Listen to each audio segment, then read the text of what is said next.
Hi, everyone. Welcome to Business Owner Success Podcast from Garage to Growth with Brad Rue, your host, and Matt from Mass Appeal Apparel Company here in local Howard, Wisconsin. Matt is from the Little Chute area, but he's been all over the place, and I'll let him talk a little bit about that in his backstory.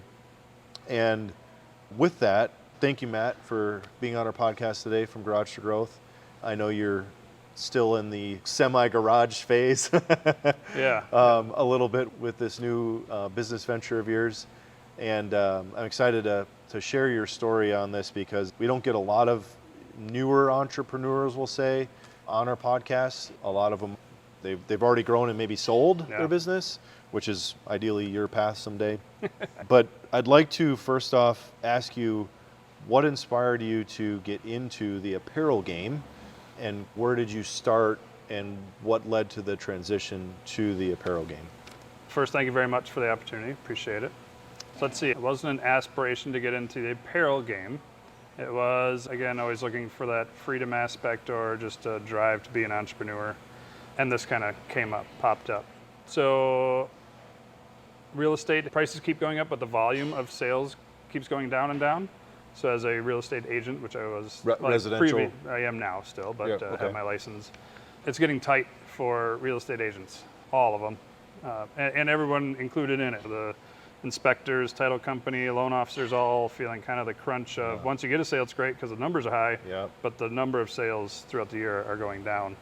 So I was had my eyes open for other opportunities, and my wife was a nurse previously, but then became a stay-at-home mom 5 or 6 years ago. Okay. And all the boys are in school, so we're just looking for opportunities. And so part of prospecting for a real estate agent is calling expired listings. And like I said, no homes are really expiring anymore. They all sell. So 6 years ago, in a day there'd be 10 to 15, and then at the end of the month there'd be about 50. And at the end of the month, maybe there's 10. And throughout the month, there's minimal. And everyone's calling those. Yeah, well, not everyone calls. Not everyone. They're supposed to. But commercial still expires because it's not as high demand as residential. So I called this place and said, hey, can I help you sell your property? And he said, I'm selling the business too. You should come check it out. All right, let's do it. And came, and he ran the business and sales part, and his wife has the office next door and ran production. So I brought my wife in, and her dad was a printer all of his life on paper. So she grew up in the industry with the graphic design and the back end, and everything's pretty much the same until you get to the t-shirt or sweatshirt. So she came in and said, yeah, I can do this. Yeah, we talked about it a lot, and so that's how we got here. She was ready to jump in. And that's quite a shift too, right? Nursing, stay-at-home mom, now full-time co-business owner, operator. I worked out of my office in the basement and went out on appointments and stuff, and she was a stay-at-home mom. We were at home all day. And now you're here and now we're here all day, yeah. So it was quite a change. Do you ride to work together? We do not, no. That's too much time. Too much time, yeah. Awesome. Yeah. So help me understand your due diligence process. You had this opportunity presented to you. You've never been call it a true business owner where you're selling a product out there outside of real estate. How did you take that leap of, okay, I'm jumping into something I haven't really ever done before, and how did you go about figuring out all the nuances and making sure you weren't getting screwed or taken advantage of in the transition? Yeah, you're never 100% sure until you get it. Yeah. And of course now I would know better. Right? Experience is the key to learning. Yes, exactly. Right? Now I would know stuff, but I didn't really talk to many apparel people. But I did talk to my accountant that I know well to look through the numbers, and it all made sense. And then I talked to an attorney that I trust and know well. He didn't look at the numbers part, but said, yeah, we can absolutely help you get this done and do it the right way and protect you that way. And then about halfway through the process, the bank that he was working with said they'd like to be part of it, and they help go through the numbers and point you in the right direction and say, hey, you need this in order to get this loan and make it work. Make sure so they're, I don't want to say protecting you, banks are all risk averse, so they wouldn't want you to get into anything that you wouldn't overextended and then you can't pay in the back. Of course, I had my own opinions and everything, so once I got okay, this all looks good, I helped solidify the process. What was the final deciding factor of should we or shouldn't we do this between you and your wife? We're far away from home a little bit. I would have liked it closer, but because we've traveled throughout the U.S., 25 minutes to someone who lives in Philadelphia is nothing, or San Diego. So we're like, we've done that. This or what now kind of situation. What do we wait for? So what attracted me to this was the business hours. As a real estate agent, I'm on all the time. And I don't have an assistant. So I'm literally on all the time. When I'm on vacation, I'm on. 9 o'clock at night, I'm on. There's no breaks. It's flexible, but when someone calls, you got to answer them. When they got a question, you got to answer. This has regular, normal working hours. As business owners, we work weekends when we have to, but we're not really open. We come in here and do stuff. You do what you got to do to keep the business going. Yeah, but the normal working hours are 7:30 to 5 o'clock. Trying to have someone sell their home that doesn't really want to is not fun. And then, so I ask you if you want to sell your home, you tell me no. Now my job is to just follow up with you all the time. And that sales, just follow up. Just wait until I decide to sell it eventually. Yep. But then I walk into places, someone that's never dealt with us before, and say, hey, I got these deals going on. You want to put your logo on your shirt? Absolutely. And I walk out with $1,000 in sales and a check, and I'm like, this is awesome. People like to buy stuff with their stuff on it and all that stuff. And it's more fun to market other people's businesses and stuff. It's a shorter process too, right? It's not a 3, 6, 9 month process of selling someone's home. And hope it works. And hoping it works out. Yeah. So that was good. So early stages so far, give me a little bit of a timeline of how long you've been running Mass Appeal right now. So we'll say we're at the 10-month point. Okay. Not even at a year yet. We have about 13 employees right now. We have, I'll just say, a key employee that stayed. Well, all the employees stayed on. There's been some turnover, but there are some key employees that if would have walked, it would have really hurt. So that helped. One's been here 13 years, and she's a rock star, so she's really helped us through a lot. What have you learned so far in your first 10 months that you're like, okay, what new experiences? Learning the product. All the I knew nuances about to real apparel. estate before I went and sold it. Oh, okay. I invested in properties. My dad owned property. I didn't know how to sell real estate, but I knew real estate. This is different where I've worn shirts before, obviously, but even the difference between cotton and polyester, I knew what it was, but there's lots of differences between that. And then when you go out and sell it, the numbers and all the different stuff, that's been a learning curve, learning all the product that we have. Obviously, we went from no employees to 13. Yeah, learning how to be an HR manager. We are the philosopher trying to build the right team. Again, you don't have to have known. We hired someone up front that had no experience with any of this, but she's nice and had the ability to learn, and that's what we're looking for. Yeah. With the right attitude and all that stuff.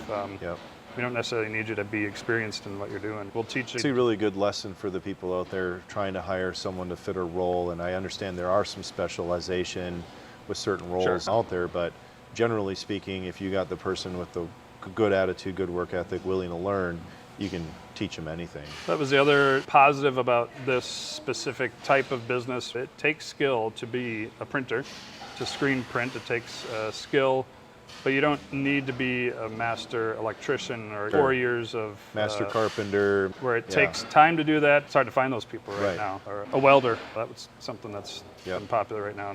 Now, have you leaned on any of your military experience at all during this process? You're our first veteran-owned business, by the way, I think. No one else has really stepped forward and said they were veterans. I don't believe we have any. I'll stand to be corrected maybe, but I believe you're our first veteran business owner that we've interviewed. Has that played at all a part of your either success or marketing or just how you think about business? Yeah, a couple things. One, I'm in the supply corps in the Navy, so the business side of it. So I know some of the contracts, and so I've gotten some experience that way, the inventory type part. I ran the ship store on a ship, so I know when inventory's dead, let's get rid of it. It's been here for 6 years, let's, whatever, let's get rid of it. So some of that part, but then a lot of the stuff, random stuff that pops up as a business owner that just pops up. That's not an emergency, but something didn't go the way you want it to go, or we've got 3 hours to get this whole project done. In the Navy, we have this saying that the ship's not getting underway. You see some of these cruise lines, the ship gets underway and they don't stop for people that didn't make the ship. Yep. When the ship gets underway, absolutely, it's an emergency. If the ship's getting underway tomorrow morning, you have to stay all night and get your job done. But if the ship's staying pier and we'll be there tomorrow morning, they can wait till tomorrow. We'll get to it. It's not an emergency. So I tell people around sometimes that, hey, ship's not getting underway.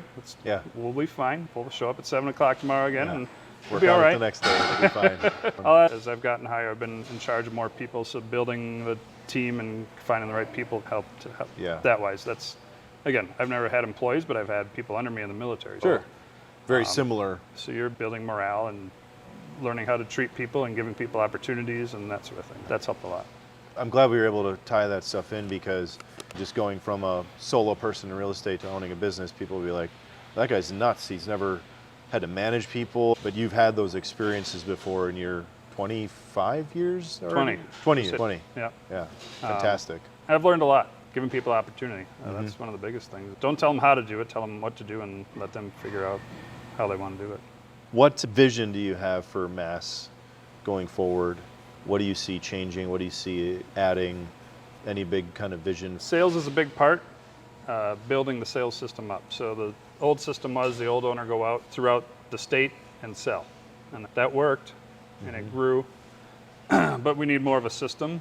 And the people in-house have never really been trained on sales. And I don't want to say that we're going to be like a cold calling machine or anything, but there needs to be some sort of system in place. So if we're down on sales, we can say, hey, why are we down? And at this point before, it all just happens. It just worked because the guy was out there grinding. Yep, and he had kids, but he's in his 70s, so he had the time to go all over. And I've got, 12, 10, and 9-year-olds, boys, and I like them, and I like to be around them. So I probably won't be on the road as much. I will be on the road, so that's part of it, where we're training, maybe using the phone more and the internet more, trying to get in that space and utilize that more. Yep. So the sales part, and then obviously, as you can see, we've got some room to expand, just to figure out what that looks like. For all our listeners here, it's a pretty big warehouse. How many square footage do you have? 12,000 square 12,000 feet. square feet. Yeah. Wow. Yeah. Plenty of room to expand in here. Get rid of some of your aging inventory. Exactly. And what to expand into? Is it another set of printers, or is it, right now we contract out our embroidery, but that's another big step. The equipment, the people to run it, and the experience in that.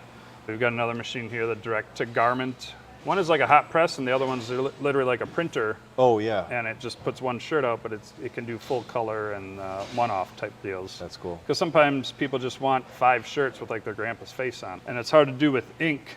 But if you just have a printer and you can print 5, then Because it's all gradiated, right? Yeah.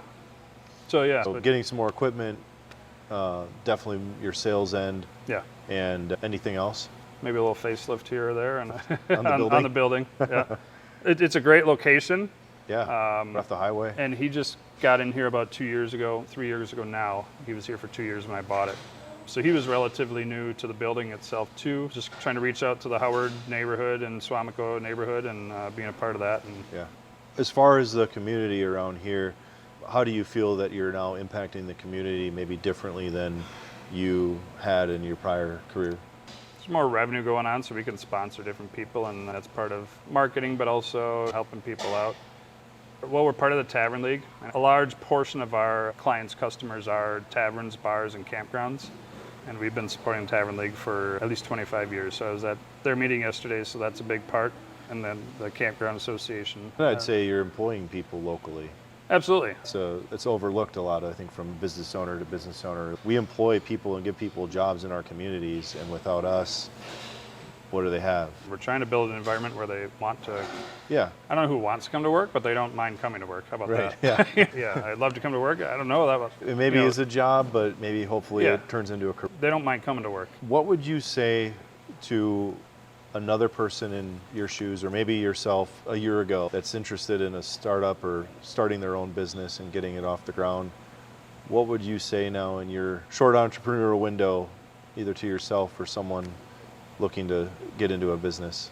I always ask questions on what's your motivation.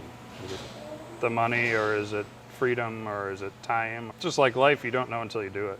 You can ask all the questions, you can look at all the records, you can look at all the books and all that stuff, but until you're actually in it, I just got to this point that it took a while to close, and I'm sure like any business acquisition, it takes longer than expected and some hurdles along the way, and it's all right, let's just get this thing done.